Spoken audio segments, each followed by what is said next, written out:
রাসূলুল্লাহ বলেছেন এরকম 30 জন মিথ্যাবাদী নবুয়তের দাবি করবে কিয়ামতের আগ পর্যন্ত। গোলাম আহমদ কাদিয়ানী এ হলো ইতিহাসে আমরা যত পাই তার পর্যন্ত 28 জন হয়েছে। মুহাম্মদ সাল্লাল্লাহু আলাইহি ওয়াসাল্লামের ইন্তেকালের পর ওকে নিয়ে হয়েছে 28 জন। কয়জন হইল? বাকি আছে কয়জন? তাই বলে কিয়ামত যে এই 2 জন হইলি আগামী বছর বা 5-6 বছরের মধ্যে কিয়ামত হবে ওইটা চিন্তা করেন না।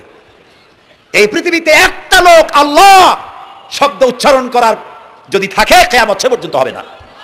সুবহানাল্লাহ। সুতরাং বহুত দেরি আছে কিয়ামতে, তবে ওর মতো আরো শয়তান 2 জন আসবে। গোলাম আহমদ কাদিয়ানী বলল আমি পয়গম্বর, আমি নবী, আমার উপরে ওহী আসে।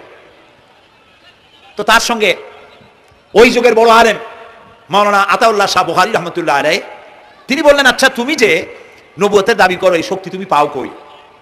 কয় যে আমার শক্তি তো কোরআন, কোরআনের মধ্যেই আছে আমার কথা। কোথায়? কয় সূরা সফের মধ্যে আছে, ইয়াতি মিন বাদি ইসমুহু আহমদ। ঈসা আলাইহিস সালাম আমার ব্যাপারে ফোরকাস্ট করেছেন, ভবিষ্যৎবাণী দিয়েছেন যে আমার পরে একজন আসবে তার নাম হবে আহমদ, আমি তো সেই আহমদ। মাওলানা বুখারী বলছেন বেকুব, ঈসা আলাইহিস সালাম যার কথা বলেছেন তার নাম, ঈসা আলাইহিস সালাম যার কথা বলেছেন তার নাম হলো ফকাত আহমদ, আর তোমার নাম হলো গোলাম আহমদ। তাহলে এতে করে বোঝা যায় ঈসা আলাইহিস সালাম যার কথা বলেছেন তুমি সেই আহমদের গোলাম, তো তুমি নবুয়তের দাবি করো কেন?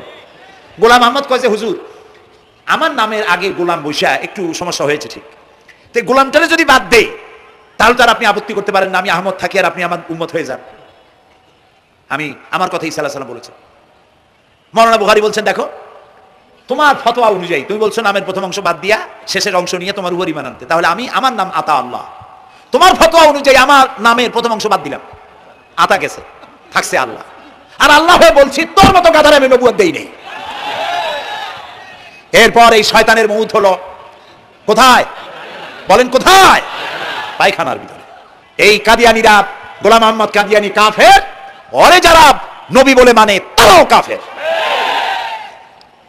প্রিয় ভাই সব, পৃথিবীর 48টি মুসলিম দেশ কাদিয়ানীদেরকে নন মুসলিম মাইনরিটি হিসেবে ঘোষণা দিয়েছে রাষ্ট্রীয়ভাবে। সৌদি গভর্নমেন্ট আইন পাশ করেছে কিয়ামত পর্যন্ত কাদিয়ানীরা মক্কা মদিনায় প্রবেশ করতে পারবে না। বিগত 100 বছরের ভিতরে কোনো কাদিয়ানী মক্কা মদিনায় ঢুকতে পারে নাই। আজকে বাংলাদেশে খতমে নবুয়তের আন্দোলন নতুন কিছু নয়, দীর্ঘদিন থেকে এই উপমহাদেশে খতমে নবুয়তের আন্দোলন চলছে। এই আন্দোলন চলবে যতদিন পর্যন্ত সরকারের পক্ষ থেকে তাদেরকে নন মুসলিম মাইনরিটি ঘোষণা না করা হচ্ছে, আন্দোলন চলবেই। এদের লাশ রাস্তায় ফেলাই দিবা আর 14 কোটি মুসলমান তাকিয়ে তাকিয়ে দেখবে, তা বিশ্বাস করুন। খতমে নবুয়তের আন্দোলন যারা করেন এই জাতির 14 কোটি মুসলমানের সমর্থন তাদের পেছনে রয়েছে। কাজী তাদের ব্যাপারে উচ্চবাচ্য কথা বলতে গিয়ে ব্যারিস্টার হন, আইনজীবী হন, যেই হন, খতমে নবুয়তের আন্দোলন যারা করে তাদের ব্যাপারে কথা বলতে গিয়ে মুখ সামনে কথা বলবেন। এদেশের মানুষ শহীদ হয়ে যাবে, কাদিয়ানীদেরকে বরদাস্ত করবে না। আমাদের দেশে হিন্দু, থামুন, আমাদের দেশে হিন্দু, খ্রিস্টান, বৌদ্ধ আমাদের দেশের নাগরিক অধিকার ভোগ করে না? আমাদের সমান নাগরিক অধিকার তারা ভোগ করে।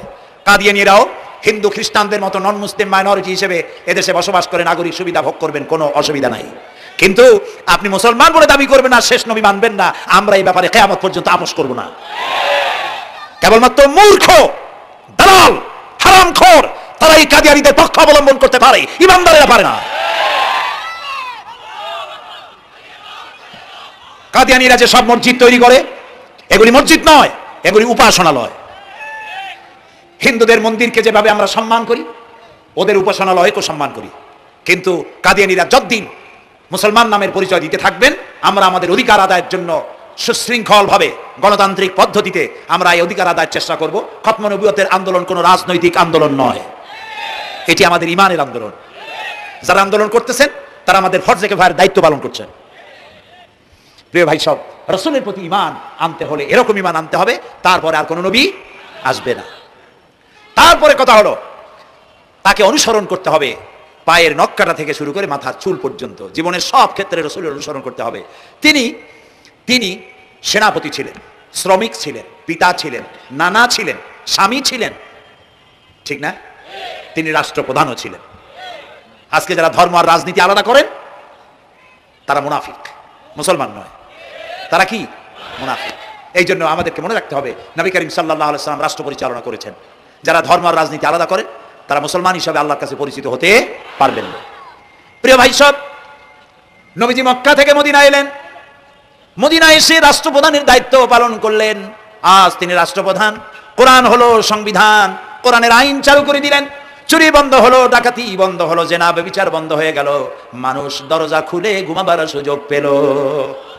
সুবহানাল্লাহ, সুবহানাল্লাহ। নবী করিম সাল্লাল্লাহু আলাইহি ওয়াসাল্লাম একটি সুন্দর সুখী সমাজ পৃথিবীতে চালু করে গেলেন।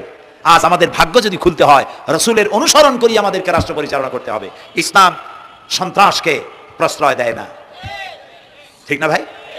আমাদেরকে যারা সন্ত্রাসী বলে, ওরাই তো সন্ত্রাসের দাদা, ওরা সন্ত্রাসের জন্মদাতা। আমাদেরকে সন্ত্রাসী বলো? আমি আমেরিকায় বক্তব্য করেছি, লন্ডনে বক্তব্য করেছি,